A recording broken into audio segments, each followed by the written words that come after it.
চিকিৎসক ও ওষুধ সংকটে ভৈরব উপজেলা হাসপাতালে ব্যাহত হচ্ছে স্বাস্থ্যসেবা।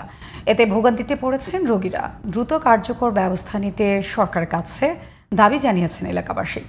ভৈরব প্রতিনিধি এম এ হালিমের রিপোর্ট, জানাচ্ছেন জামান আশরাফ। 1964 সালে 10 শয্যা হাসপাতাল হিসেবে চালু হয় ভৈরব উপজেলা স্বাস্থ্য কমপ্লেক্স। পরবর্তীতে 2005 সালে 31 শয্যা ও 2022 সালে 100 শয্যা অবকাঠামোগত উন্নয়ন করা হয়।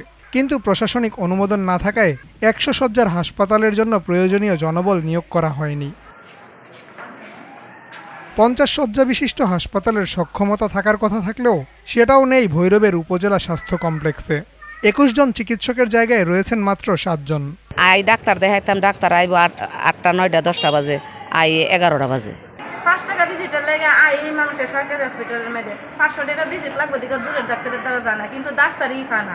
ডাক্তার পায় না, শুধু নার্সেরা কয়টা প্রেসারের ট্যাবলেট দিয়ে দেয়, আর কোনো কিছু দেয় না।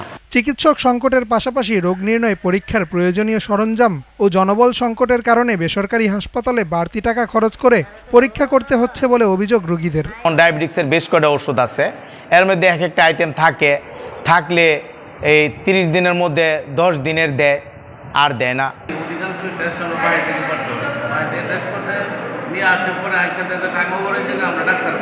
এ ধরনের পরিস্থিতিতে চিকিৎসা সেবা ব্যাহত হওয়ার কথা স্বীকার করেছেন হাসপাতালের আবাসিক এই চিকিৎসক।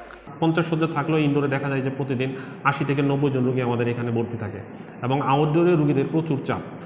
যে বর্তমানে আমাদের এখানে 7 জন মেডিকেল অফিসার আমাদের এখানে রয়েছেন, কিন্তু 3 জন মেডিকেল অফিসার অন্যত্র পেশনে কর্মরত রয়েছেন, যার কারণে শুধুমাত্র 4 জন ডাক্তার দিয়ে আমাদেরকে এই এত বড় রোগীদের চাপ আমাদেরকে সামাল দিতে হয়, ইনডোর, আউটডোর এবং জরুরি বিভাগ। যার কারণে আমাদের খুবই হিমশিম খাওয়ার মতো অবস্থা। জামান আশরাফ, জিটিভি নিউজ।